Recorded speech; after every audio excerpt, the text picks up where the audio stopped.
सच्चिदानंद भगवान की जय। विचार करें कि जब हम इस परिवार में आए थे तो उस परिवार में जो लोग थे, क्या अब उतने ही लोग हैं? हर एक का अपना अनुभव है कि जितने लोग पहले थे उतने नहीं हैं। इनमें से कुछ लोग चले गए, कुछ नए आ गए। जो परिचित थे हमारे यहाँ, सभी लोग जो हैं, इनमें से कुछ लोग ऐसे हैं जिनके माता पिता अब नहीं हैं। जब हम परिवार में आए तो माता पिता थे, बाबा दादी भी थे कुछ लोगों के, तो वो अब कहाँ है? वो चले गए, वो परिचित से अपरिचित हो गए। और जो नहीं थे परिवार में, जिनका कोई पता ही नहीं था हमें, जो अपरिचित थे वो परिचित हो गए, वो अपने बन गए, आ गए। तो ये सिलसिला ऐसे चलता ही रहता है। आज से 100 साल पहले भी ये लोग नहीं थे जो अब हैं। बहुत से लोग इनमें से नहीं थे। और जो ये भोग हैं, ये भोग भी नहीं थे, लेकिन ऐसे ही लोग थे और ऐसे ही भोग थे। और 100 साल बाद भी ऐसे ही लोग होंगे और ऐसे ही भोग होंगे। ना ये लोग होंगे ना ये भोग होंगे, लेकिन ऐसे होंगे। यानी संसार जो है, संसार इस प्रकार प्रवाह इसका चल रहा है जैसे गंगा जी का जल या किसी नदी का जल भी चलता जा रहा है। लेकिन हमें लगता है कि जल तो जल ही है, वही जल तो नहीं रहता, जल बदलता जा रहा है। यानी एक ही बार में हम उसी जल में 2 बार डुबकी नहीं लगा सकते। जब हमने जल में डुबकी लगाई तो बाहर निकले और दोबारा जब डुबकी लगाएंगे तो वो जल नहीं होगा, लेकिन वैसा ही जल होगा। तो इसी प्रकार ये संसार ऐसे ही चलता आ रहा है और चलता रहेगा। ये चमन यूं ही रहेगा और हजारों जानवर अपनी अपनी बोलियां बोलकर उड़ जाएंगे। तो फिर शोक का यहाँ क्या स्थान है?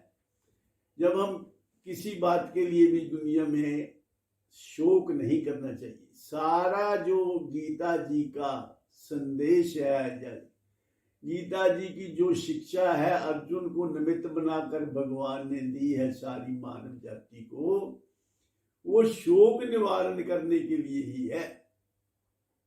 पहला अध्याय जो है वो है अर्जुन विषाद योग। अर्जुन को विषाद हो गया। विषाद मीन्स वो शोकग्रस्त हो गया, डिप्रेस्ड हो गया। और उसके डिप्रेस होने से उसने धनुष्यबाण रख दिया और कहा कि मैं लड़ाई नहीं करूंगा। अपने कर्तव्य से भी विमूढ़ हो गया, अपने कर्तव्य से मुख मोड़ लिया और भीख मांगकर गुजारा करने के लिए तैयार हो गया। तो सारा जो बाकी के जितने चैप्टर हैं, पहले चैप्टर के बाद भगवान ने शोक को ही, विषाद को ही अपना बेस बना करके, जीवन में विषाद होगा तो आप सही निर्णय नहीं ले पाएंगे, ठीक प्रकार जीवन नहीं जी पाएंगे और जो करना चाहिए जीवन में वो नहीं कर पाएंगे। तो इसलिए पहले अपना जो है मन ठीक करना चाहिए, अपना एटीट्यूड ठीक करना चाहिए, फिर ही सोच ठीक होती है और फिर ही जीवन ठीक चलता है। तो हम परिवर्तन से डरते रहते हैं। देखो, मरता तो कोई है नहीं। शरीर और आत्मा का जोड़ा है ये जो जीवन है, इसमें एक हमेशा बदलता रहता है और एक कभी भी बदलता नहीं। वो इस बदलाव का साक्षी है। अगर इस प्रकार देखें तो ना तो हमें मौत से भय लगेगा, ना हमें परिवर्तन से भय लगेगा। क्योंकि ये जो परिवर्तन होते हैं ये देह के होते हैं। देहिनोऽस्मिन् यथा कौमारम यौवनम जरा तथा देहांतर प्राप्तिर धीरस तत्र न मुह्यति।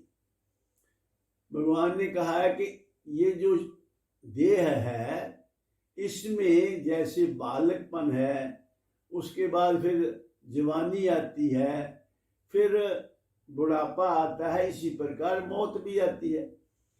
अब मौत से हम हमेशा बंदा घबराता है कि हम मरे ना, तो क्योंकि बाकी चीजों का इलाज तो ऑलमोस्ट सब खोज लिया, बीमारियों पे काफी हद तक जीत प्राप्त कर ली और सुख सुविधाएं जीवन की काफी मिल गई, लेकिन मरना तो सबको पड़ेगा ही। इसलिए मरने से आदमी डरता रहता है, ना सुख पूर्वक जीता है ना कभी मरता है। मरता तो कभी है ही नहीं, अगर एक बार मर जाए तो फिर कहां से आएगा, तो मरता नहीं है, लेकिन मरने से डरता रहता है।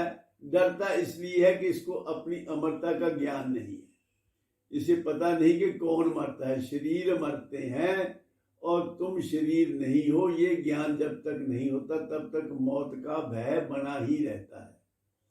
जैसे बचपन से जवानी, जवानी से बुढ़ापा और बुढ़ापे के बाद फिर क्या हो, हम सब ये चाहते हैं, जो अपना बच्चा है हम ये सब चाहते हैं कि ये बच्चा जवान हो जाए। ऐसा तो नहीं चाहते कि ये ऐसे बना रहे, बच्चा ही बना रहे। अगर वो ठीक तरह डेवलप नहीं होता तो हम डॉक्टरों के पास जाते हैं, तो हम ये चाहते हैं कि ये बड़ा हो जाए। जब बड़ा हो जाता है तो फिर उसके बाद उसमें बूढ़ा भी होना है, जवान होके बूढ़ा होगा, और जवान होके बूढ़ा हो जाए तब तक तो हम इसको तो रिकनसाइल कर लेते हैं। फिर बूढ़े कहाँ जाएं? बूढ़ों को मरना चाहिए, लेकिन हम ये डरते कह नहीं रहे कि बूढ़े मर जाए। जब हमारे कहने ना कहने से कुछ नहीं होगा। अगर बूढ़े ना मरे तो कहाँ रहेंगे, जो नए आने वाले वो कहाँ रहेंगे। इसलिए हम आए ही यहाँ मरने के लिए हैं। ये शरीर हमें मिला है छोड़ने के लिए, ये हमें लोन पे या लीज पे मिला है कुछ समय से कुछ समय तक। तो इसलिए ये सोचना चाहिए कि इस शरीर में आकर हमें क्या कर लेना चाहिए जिससे हम ये जन्म मृत्यु के सर्कल से छूट जाएं, दोबारा हमारा जन्म ना होने, बार बार पुनरपि जननम पुनरपि मरणम पुनरपि जननी जठरे शयनम यही संसारे बहु दुस्तारे कृपया पारे पाही मुरारे। ये हमारी कोशिश होनी चाहिए कि दोबारा हमारा जन्म ना हो, क्योंकि जन्म होगा तो फिर जन्म मृत्यु जरा व्याधि 4 प्रकार की पराधीनता, और पराधीनता किसी को पसंद नहीं है। हम सब फ्रीडम चाहते हैं, तो फ्रीडम तो शरीर के रहते मिल नहीं सकती। जब तक शरीर रहेगा तो इसके साथ ये व्याधियां लगी रहेंगी, दुख और सुख लगा रहेगा। हम चाहते हैं हमेशा के लिए सुखी होना, हम चाहते हैं कि दुख कभी आए ना और सुख कभी जाए ना। ऐसा तो शरीर के साथ संभव नहीं है, क्योंकि दुख सुख का तो पेयर है, अकेला कोई नहीं आ सकता। अकेला आएगा, अगर मान लो सुख ही है तो फिर सुख की कोई डेफिनेशन ही नहीं रहेगी जब तक दुख ना हो। दुख जो है वो इन कंपैरिजन टू सुख है, सुख जो है इन कंपैरिजन टू दुख है। एक का अभाव है तभी दूसरे का भाव है, सुख का भाव है तभी। अगर इससे पहले हमने दुख देखा है, दुख का अभाव होगा, पहले भाव होगा तभी तो अभाव होगा। पहले दुख आएगा फिर दुख नहीं रहेगा तो तभी सुख का हमें अनुभव होगा।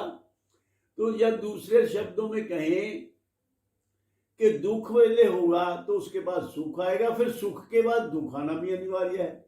यानी 2 दुखों के बीच में सुख मिलता है, इसी तरह 2 सुखों के बीच में दुख मिलता है। जब विवेक पूर्वक सोचें तो कोई अकेला हमारे पास आ नहीं सकता, और अगर आए तो हमारे अनुभव में नहीं होगा वो। तो इसलिए दुख और सुख तो दोनों आते जाते रहेंगे। भगवान ने इसको आगमापाई कहा है, मात्रा स्पर्शास्तु कौन्तेय। ये दो जो मात्रा के स्पर्श से आते हैं तो ये आने जाने वाले हैं। मात्रा स्पर्शास्तु कौन्तेय शीतोषण सुख दुखदा आगमा पाइनो नित्यास्तांस तितिक्षस्व भारत। ये जो दुख और सुख हैं ये सर्दी और गर्मी की तरह आने जाने वाले हैं। ये आने जाने वाले हैं तो ये अवश्यम भावी हैं, इनको तू सहन कर, ये भगवान ने बताया है। और जो इनको सहन कर लेता है, जो दुख और सुख दोनों से परे चला जाता है, चाहे दुख आए चाहे सुख आए उसके मन को प्रभावित ना करे, ऐसी स्थिति होनी चाहिए। क्योंकि ये तो आते जाते रहेंगे, ये हमारे बस में नहीं है। परिस्थितियां हमारे बस में कभी हो नहीं सकती, ना हैं। इसलिए परिस्थितियों में सुख और दुख का जो अनुभव है वो हमें होता रहेगा, लेकिन हमें मन स्थिति ऐसी रखनी चाहिए कि हम इन परिस्थितियों से प्रभावित ना हो। प्रतिकूल से हम डरे नहीं और अनुकूल से हम ज्यादा उसकी इच्छा न करें कि ये बनी रहे। अनुकूल परिस्थिति हमेशा बनी नहीं रह सकती और प्रतिकूल स्थिति भी हमेशा टिकी नहीं रह सकती। तो ये आगमा पाइनो नित्यास तांस तितिक्षस्व भारत, तो इसे ये भारत तो इनको सहन कर। और ये दुख सुख की घड़ियां तो सबके जीवन में आती हैं। जिनकी हम पूजा करते हैं रामकृष्ण की, उनके जीवन में क्या कम दुख थे? जरा देखो उनके जीवन में भी कितने दुख थे। तो हम पूजा क्यों करते हैं? पूजा इसीलिए करते हैं कि वो दुख और सुख दोनों में समान भाव से रहे, दुख सुख से वो प्रभावित नहीं हुए, विचलित नहीं हुए। ऐसा ही हमें भी करना चाहिए जीवन में। जीवन में दुख सुख की घड़ियां आती हैं, आकर जाती हैं। ज्ञानी के मन को क्षोभ नहीं, मूर्ख को नाचने जाती है। इसलिए इन दोनों से ऊपर उठने का स्वभाव बनाओ। चाहे दुख आए कोई बात नहीं, आने दो, स्वागतम, और सुख आए तो भी स्वागतम। अगर आप एक्सेप्टेंस अगर आपके जीवन में आ जाती है, आप हर परिस्थिति को आप उसको मान लेते हैं, उसके साथ समझौता कर लेते हैं, तो फिर उसकी हवा निकल जाती दुख की। वो कोई आपको कुछ नहीं कह सकता। जिस भी स्थिति में आप हैं उस स्थिति से समझौता कर लो, उसको स्वीकार कर लो। स्वीकारता का भाव ये बहुत बड़ा गुण है। तो इसलिए जो भी आए, दुख आए सुख आए, उसको स्वीकार करो और यद्यपि प्रतिकूल परिस्थितियों को बदलने का प्रयत्न तो करना चाहिए, लेकिन विचलित नहीं होना चाहिए। इन्हीं शब्दों से मैं अपनी वाणी को विराम देता हूँ और आप सबके कल्याण की कामना करता हूँ। दुख सुख तो आपके जीवन में आएंगे ही, आप इनसे ऊपर उठने का अपना स्वभाव बनाएं तो ये आपको विचलित नहीं कर पाएंगे। सर्वे भवन्तु सुखिनः, सर्वे सन्तु निरामयाः, सर्वे भद्राणि पश्यन्तु, मा कश्चित् दुःखभाग् भवेत्। ओम शांति शांति शांति।